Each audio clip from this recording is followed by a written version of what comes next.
Neiva, qual é a sua missão no Vale do Amanhecer? Salve Deus. Essa missão... Eu faço essa missão, o meu sacerdócio. Fiz aqui no Vale do Amanhecer. De forma que a minha missão é o doutrinador. Desde 1975, 1957. Desculpa, eu não tenho noção muito do tempo mais, sabe? 1970, 1957. Não tenho noção do tempo. É horrível para mim isso, tá? Quem era a tia Neiva antes do Vale do Amanhecer? E como o senhor ingressou para o Vale do Amanhecer? Sim, minha filha, em 1957, no dia 1º de maio, eu tive as primeiras manifestações. Eu era católica, apostólica, romana, não admitia absolutamente uma manifestação dos espíritos. E fiquei viúva aos 22 anos e fui trabalhar de motorista. Trabalhei no transporte, trabalhei em diversos, no Brasil inteiro. E quando essa manifestação começou, foi horrível. Eu sofri 3 anos sem aceitar. E eu teria que anunciar o doutrinador. Porque o doutrinador não existe. Existe agora por mim. Eu que anunciei, eu sou... Sempre digo que eu sou a mãe do doutrinador.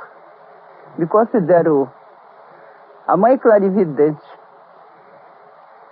E toda essa minha missão, esse meu sacerdócio, é colocar o Evangelho no coração do homem. E por aí começou. Começou essa grande jornada e cada dia as pessoas...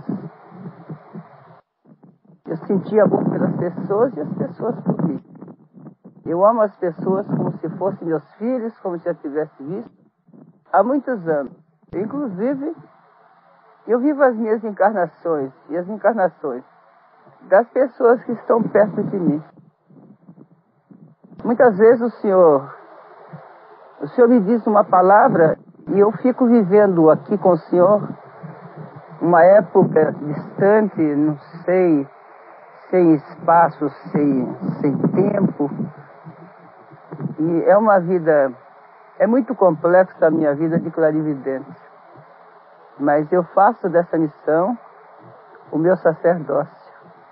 Isso tudo que o senhor está vendo aqui é um princípio da minha missão. Ainda vamos fazer muita coisa. Agora mesmo, já vou fazer o amanhecer do Jaguar. Que já existe o Jaguar. O Jaguar é o espírito primitivo de 5.000 anos passados.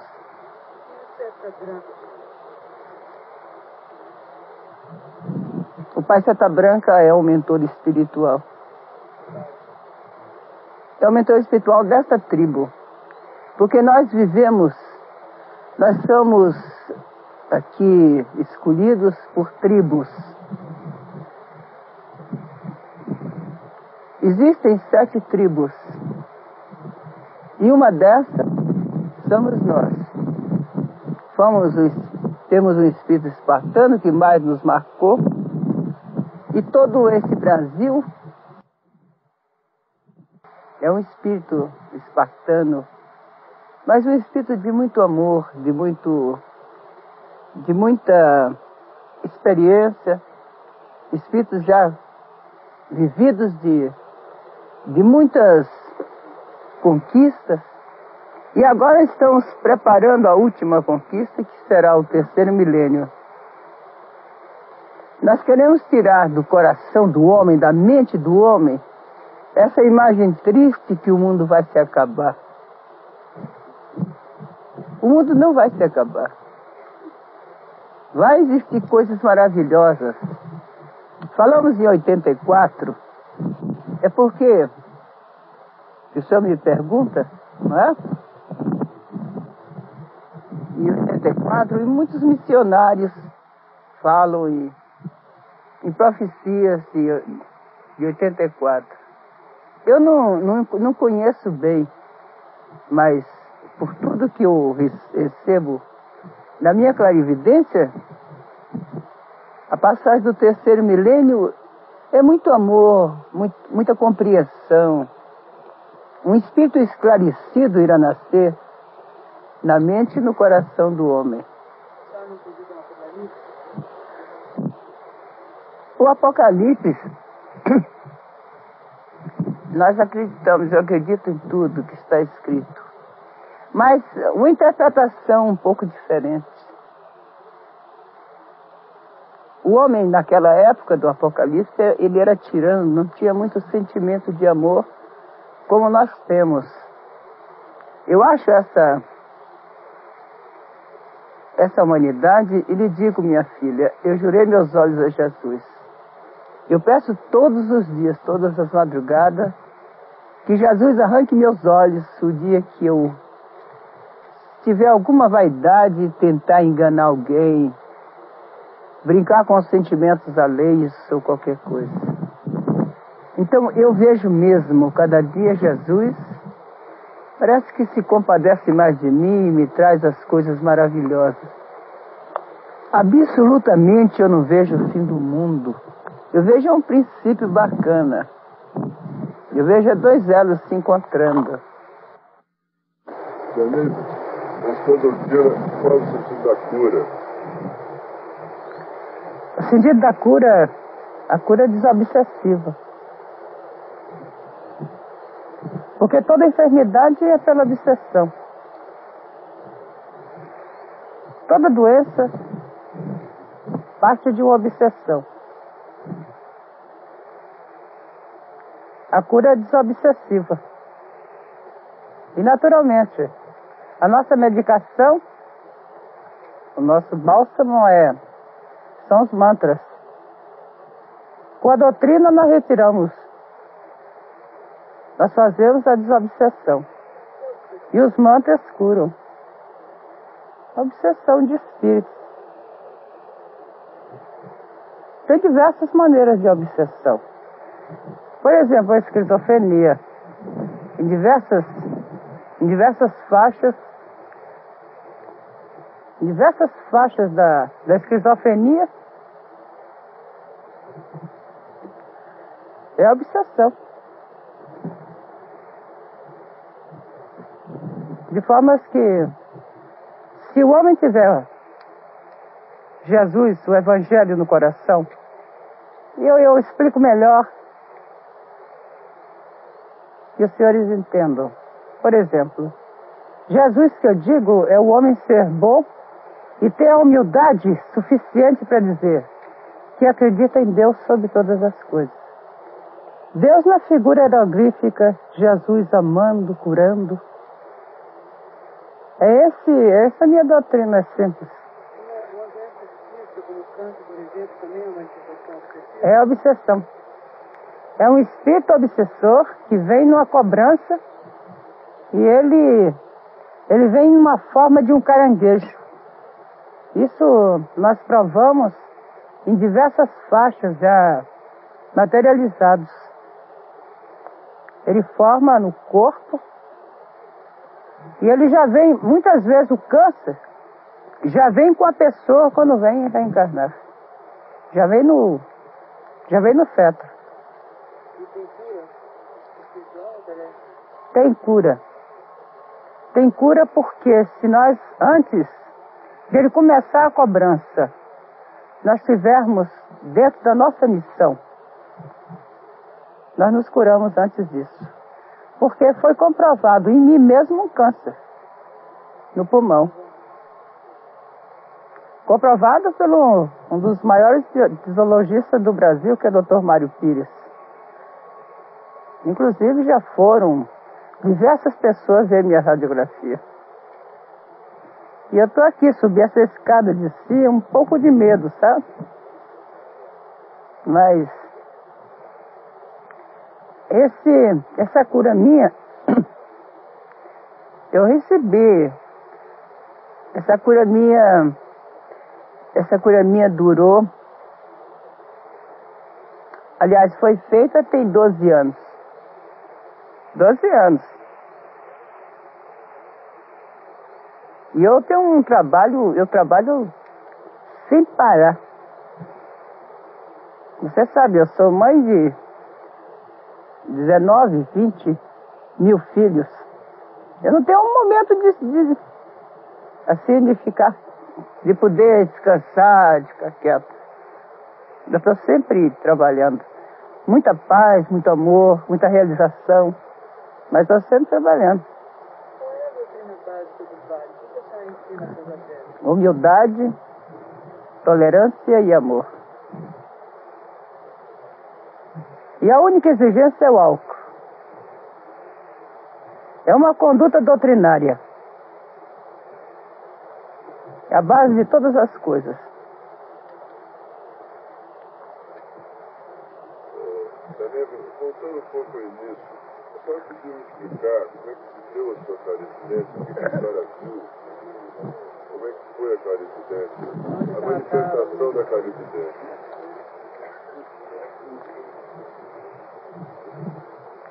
Eu trabalhava muito. Eu era motorista, tinha 4 filhos, era viúva e trabalhava muito. Tinha sempre 2, 3 caminhões. E trabalhava assim, diariamente um. Então, quando começaram as primeiras visões, eu vi que eu achei que era cansaço. Eu fui a Padre Roque e ele disse que eu estava endemoniada. Aí eu tive uma decepção terrível. E por causa disso eu acreditei que, como uma católica, eu achei que eu estava mesmo louca, sei lá. Estava no lixo, não tinha mais jeito para mim. Então eu fui procurar um psiquiatra.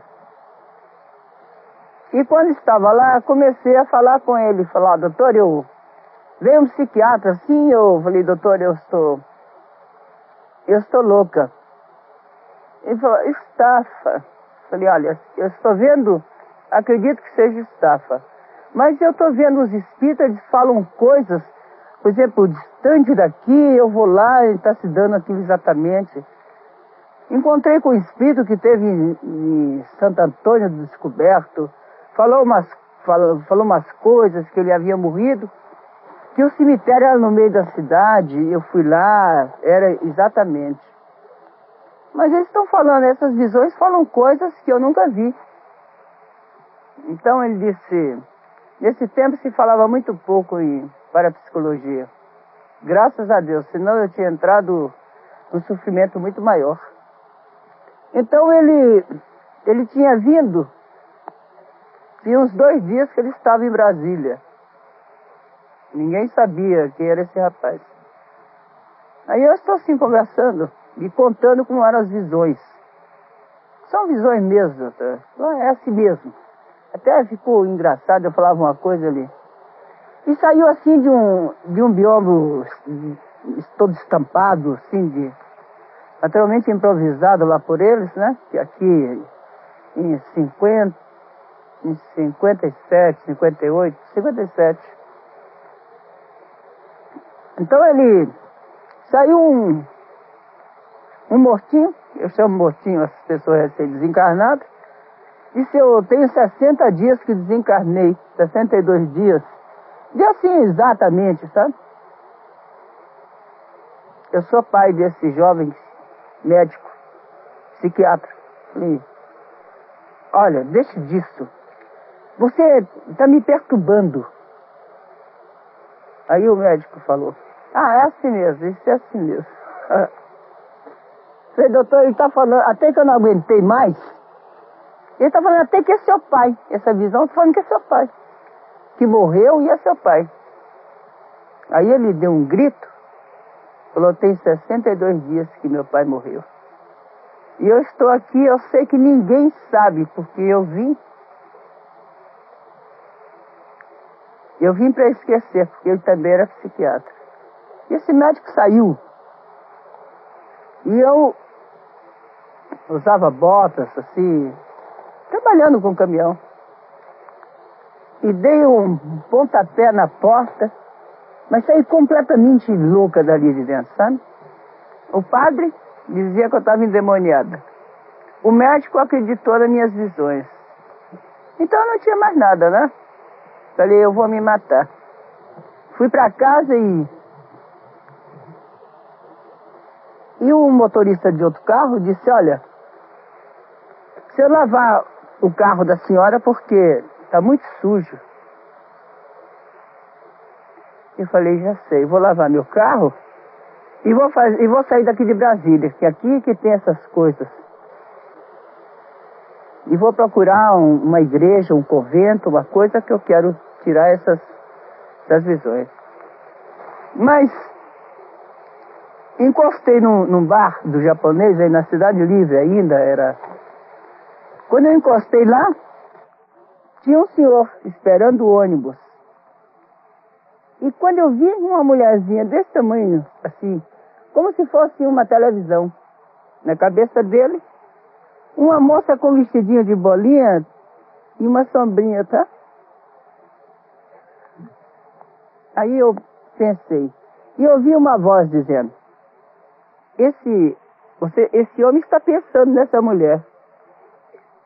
Mas eu disse, tudo isso é meu consciente, tá? Fazia aquela confusão. Quando eu vi a moça, saiu de uma esquina e abraçou com ele. Com o moço que estava pensando nela. Então eu fiquei, bom, eu também sei do pensamento dos outros. Nisso, eu olhei e vi 4 pessoas mortas naquela curva que tem na Cidade Livre, não sei se os senhores conhecem. Era horrível, sempre havia desastre ali. O ônibus tombando e 6 pessoas mortas. Aí o ônibus chegou e eu comecei a gritar, sabe? E segurei o casal. E a moça, ele sentou assim na minha mesa e o rapaz aceitou, sentou na mesa. O japonês veio de lá e falou, coitada, ela está meio louca, essa moça. Ela deve estar estafada, o japonês.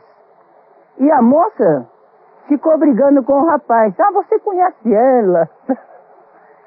E eu fiquei ali, sabe? Falei, eu vi a senhora morrendo agora mesmo, nesse ônibus. E nessa confusão, o ônibus saiu. Deu partida e saiu.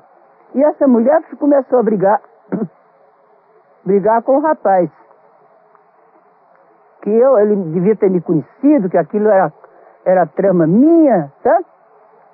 E eu assim, desapontada, falei, de fato, eu tô louca mesmo. Mas não demorou 10 minutos, pois é pertinho como daqui, ali naquele portão, ou talvez mais perto. Veio uma pessoa gritando. O ônibus tombou. E morreram 4 pessoas. Aí a moça veio. Me perdoe. E eu empurrei a moça, sabe? Aí eu já estava... Empurrei os dois e o japonês... Olha, vamos tratar disso. Isso é espiritismo. Isso são os espíritos e tal. O japonês começou a conversar. E eu olhava assim pro japonês. Coitado, ele ficou louco primeiro do que eu. Achei que aquilo devia ser uma coincidência. Mas esse fato... Eu queria um pouco de respeito, sabe? Aí continuou. As pessoas falavam comigo e eu via que as pessoas estavam pensando. E virou aquela confusão, né? Comecei a bater em gente. A senhora acha que Brasília é um lugar especial para as manifestações espíritas? Sabe, meu filho, o Brasil todo. Brasil, eu acho. Nós estamos numa época muito bacana, sabe? Que todo mundo deixa a gente sossegado. Eu acho tão bacana, sabe? Do jeito que está Brasília. Ninguém nos aborrece. Nós estamos aqui, infelizmente, como invasores, né? Compramos essas terras. E, no entanto, ninguém nos aborrece. O governador, o presidente, essas autoridades todas são tão boas, tão bacanas, que eu acho que nós estamos numa época abençoada mesmo de Deus. Como é que surgiu o Vasco? Como é que ela veio pra cá e começou? Depois disso, nunca parei. Como é que ela veio pra cá? Ela escolheu... Não, eu aí fui para um lugar chamado Ordes, União Espiritualista Seta Branca. Eu fiz uma ordem. Fizeram e eu fui para lá.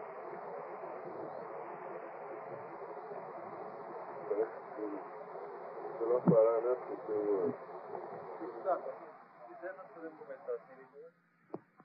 eu... Cara, janeiro, terceiro.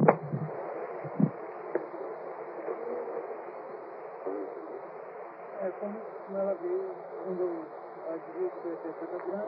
Se fundaram a UESB e eu fui para lá. Aí já estava calma. E o único sentimento que eu tinha é que meus filhos não podiam estudar. Eu tenho 4 filhos. E não podiam estudar porque eu tinha que ir lá, para essa serra. Ficamos lá. E lá organizamos a primeira ordem do amanhecer.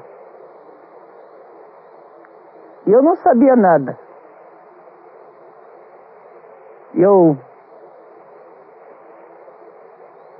Houve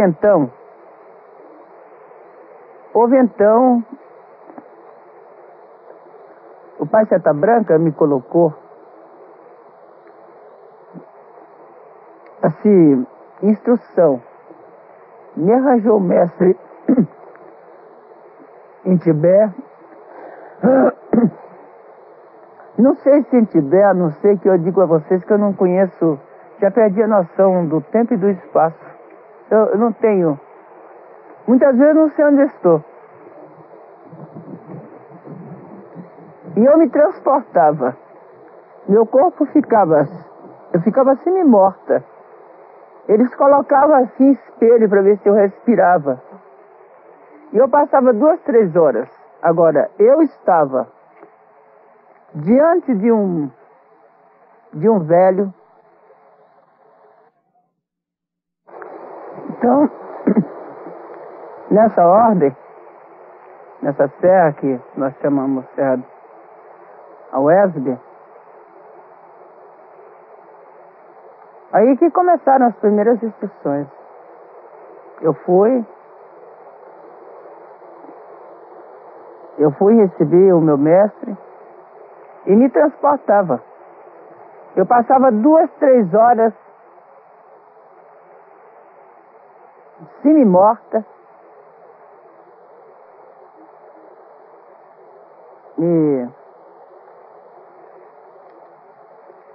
E com ele eu aprendi todas as coisas. Tudo que existe de religião,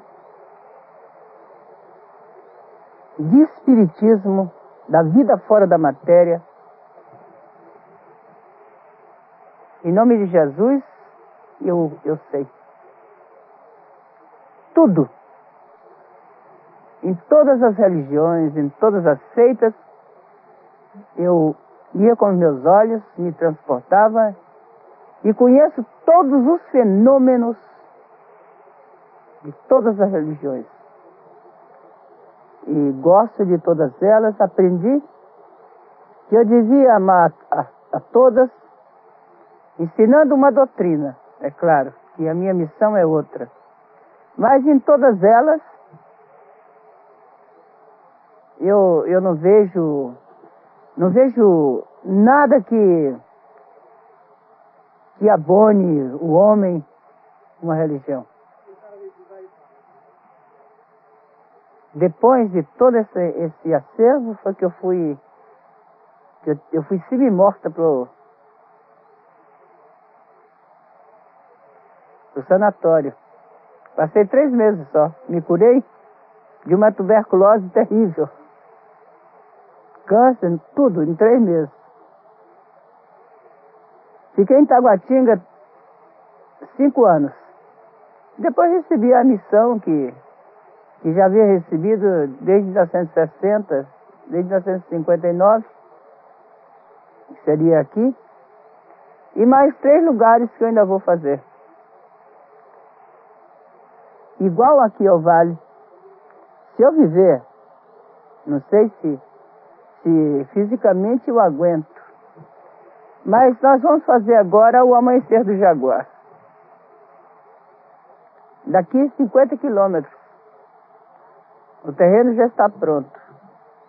Mas isso é diferente. Eu estou fazendo loteamento, isso é diferente. Não é como no distrito. Esse será em Goiás mesmo. E vai ser uma cidade espírita. Eu não sei se é espírita, que eu me considero espiritista apenas. Nós não estamos ligados a nenhuma outra seita. Tive muita dificuldade porque toda hora era... Sabe como é uma perseguiçãozinha, as pessoas achando... Uns achavam que o doutrinador não era nada, que o que era um doutrinador. Entendeu? O que é um apará, por exemplo, que o método de incorporação, esse é um mestre de incorporação. Ele é um mestre lua, ele é um mestre. Mas não é não é incorporação, um incorporador, incorporação. Apenas ele manifesta o espírito, não, ele é um doutrinador também. É diferente. E de forma que eu sofri muitas incoerências aqui da Terra com as ordens que eu recebia do espaço. O que a senhora acha que as pessoas vêm buscar no Vale do Amanhecer? Vem buscar o que todo mundo está buscando, amor. Amor e realização. As pessoas não se realizam se não tiver amor no coração. O homem não se realiza absolutamente se ele não tiver um esclarecimento da vida fora da matéria. Olha, meu filho, a minha luta, só peço a Deus uma coisa que eu possa conseguir do homem. Uma grande parte. É que o homem tenha a humildade de dizer, eu acredito em Deus sobre todas as coisas. Aí se ele tiver a humildade de dizer isso, eu estou feliz. Esse é o meu evangelho. Porque a luta do homem é não querer acreditar em Deus. Não é? Isso é místico. E todo o meu desejo é esse. Toda essa obra, tudo que você está vendo, isso aqui é um princípio da minha obra. Daqui a 2 meses, o senhor vai vir aqui, vai ver tudo diferente. O senhor vai ver uma obra espiritual mesmo.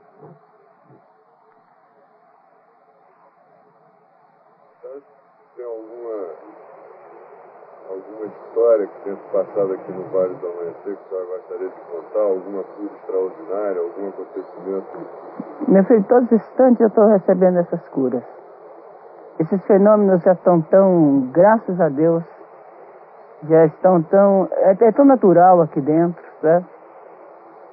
Que, efetivamente, nem existe. Existe tantos que... Tudo aqui. Se eu olho para essa... aqui pro solar, tanta cura que foi realizada aqui. De ouvido,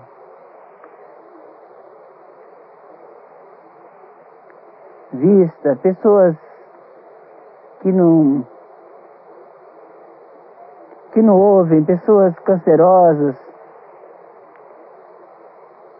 leucemia. Você viu uma leucemia, eu sabia que a pessoa vai morrer. Mas aqui, como médio, ele vive 3, 4, 5 anos.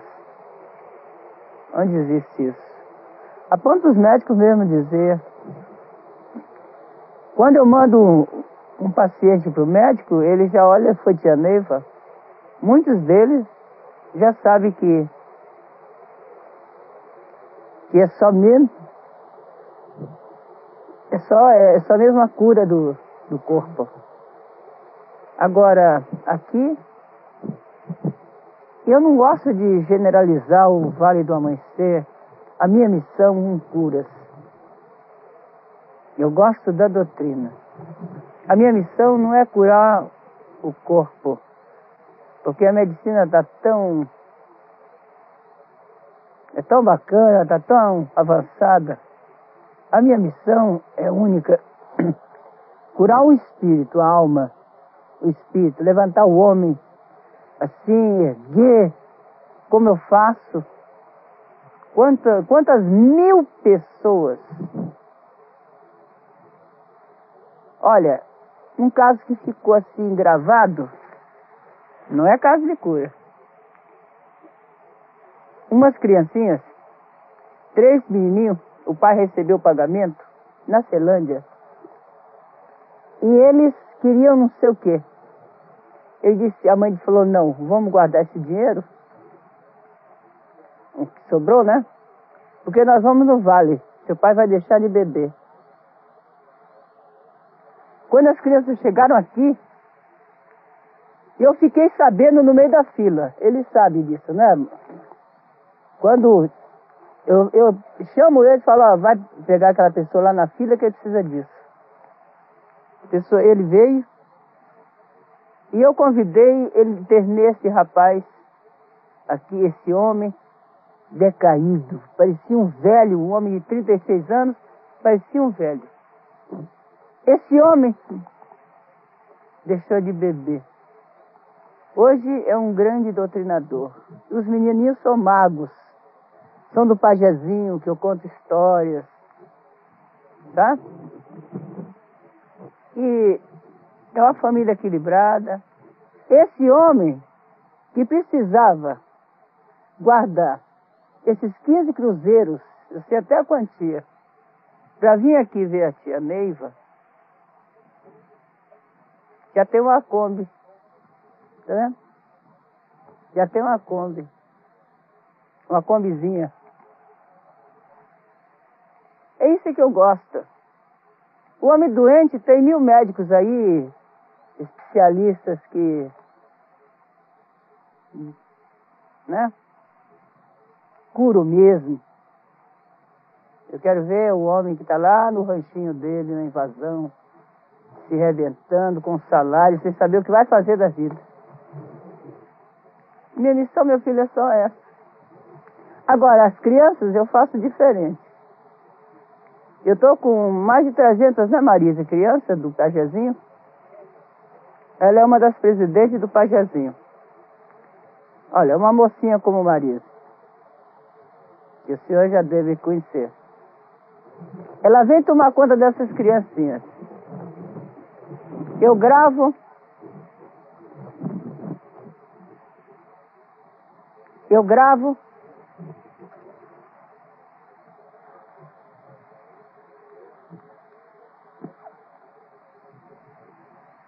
gravo historinha do pajé. E eles vão de um cientista que estudou muito e descobriu uma aldeia encantada. Nesta aldeia, tá entendendo? Tinha pequenos índios, tinha um velho pirata preso há 200 anos. Esses cientistas eles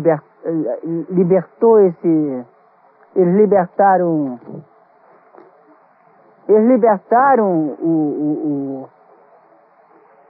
o pirata, que era muito malzinho, que tinha enterrado um tesouro, e aquele tesouro não servia, só quem serviu foi a ciência, toda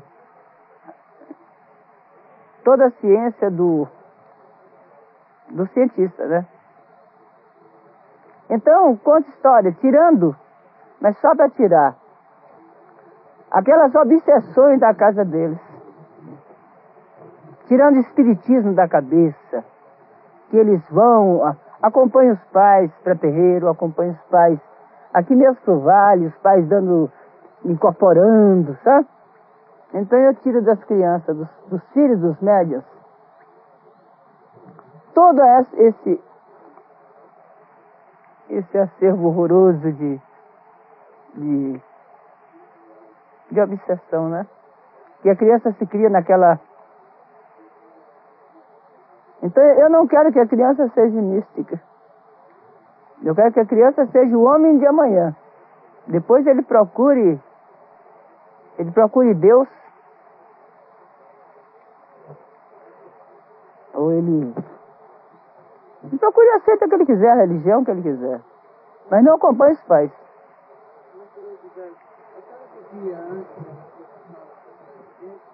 Como? Não. Não, bebia champanhe, assim, numa festa. Gostava de vinho doce. Não, mas depois eu não bebi mais. Porque nós trabalhamos com os mantras em som. O álcool ele impregna, fica impregnado no ectoplasma. E eles não conseguem, com o álcool, eles não conseguem, assim, se transportar as barreiras de som. E a doutrina não é tão pura como o ectoplasma puro. Mas ele faz mal só para ele não faz mal a mim. Faz a mim porque eu amo e fico triste quando ele bebe. Tá? E o álcool é mesmo... É o tabu daqui. Não pode beber.